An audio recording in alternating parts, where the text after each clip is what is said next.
X national news channel కు స్వాగతం. నేటి ముఖ్యాంశాలు. రాజస్థాన్ తర్వాత అనంతపూర్ డిస్ట్రిక్ట్ లో మన అన్ని ఊర్లు చాలా హైయెస్ట్ రికార్డెడ్ టెంపరేచర్స్, ఎస్పెషల్లీ సమ్మర్లో. సమ్మరే కాదు, మిగతా రోజులు తీసుకున్నా కూడా మనకి వర్షం తక్కువే. సో మనకి ఎక్కువగా లభించే ఒక డైరెక్ట్ ఎనర్జీ సోర్స్ సూర్యుడి నుంచి వచ్చే ఈ సోలార్ ఎనర్జీ చాలా వరకు అది అన్యూటిలైజ్డ్ అయిపోతుంది అనేది మనకు ఒకటి బాధ. కానీ పిఎం గారు చాలా మంచి ఆలోచన స్టార్ట్ అవుతాం. మిగతా పుట్టపర్తి నియోజకవర్గంలో ఉన్న ఇక్కడికి వాళ్ళ ప్రోగ్రామ్కి అటెండ్ అవుతున్న ప్రతి ఒక్కరికి ధన్యవాదాలు. కలెక్టర్ గారు చైతన్ గారు, ఎక్స్ మినిస్టర్ పల్లె రంగారెడ్డి సార్ గారు, ఎస్సీ సంపత్ గారు, ట్రస్ట్ మెంబర్స్. 10 నిమిషాలు కరెంట్ లేకపోతే నాకు ఫోన్ వచ్చేసింది, సార్ ఏం చెప్పండి కరెంట్ రాలేదు అనే పరిస్థితి వచ్చారు. ఈ కరెంటు ఏ విధంగా మనము ఉత్పత్తి చేస్తామనేది మీకు చాలామందికి ఐడియా ఉండకపోవచ్చు. థర్మల్ బొగ్గు నుంచి వస్తుంది, వాటర్ నుంచి వస్తుంది,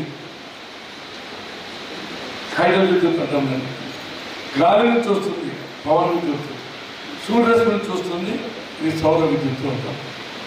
నాకు తెలిసి ప్రపంచంలో ఉచితంగా లభించేటివి గాలి, నీరు, సూర్యరశ్మి, ఈ 3 ఫ్రీగా వస్తున్నాయి ప్రతి ఒక్కరికి.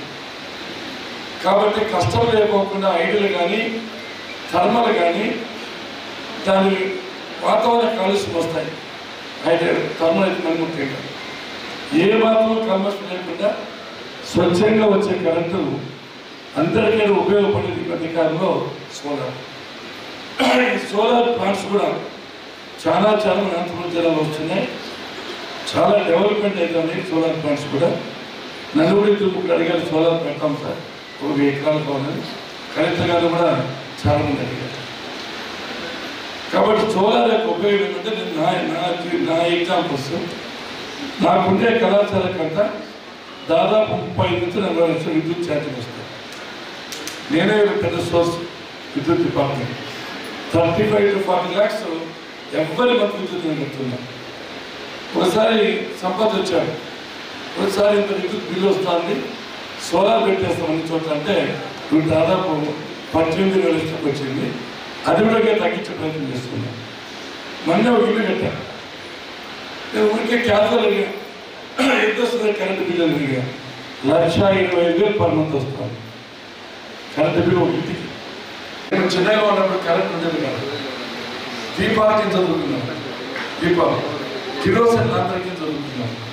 ఇప్పుడు ఇవన్నీ చూస్తూ ఉంటే ఏ పల్లెటూరు చూసినా కూడా మొదటి నేను ఎమ్మెల్యే అయినప్పటికీ ఇప్పటికి చూస్తూ ఉంటే ఏ ఊరి మీద కూడా డైనింగ్ టేబుల్ ఉంటుంది, ఇంట్లో ఫ్రిడ్జ్ ఉంటుంది, గ్యాస్ స్టవ్ ఉంటుంది, ఏసీలు ఉంటాయి, ఫ్యాన్లు ఉంటాయి.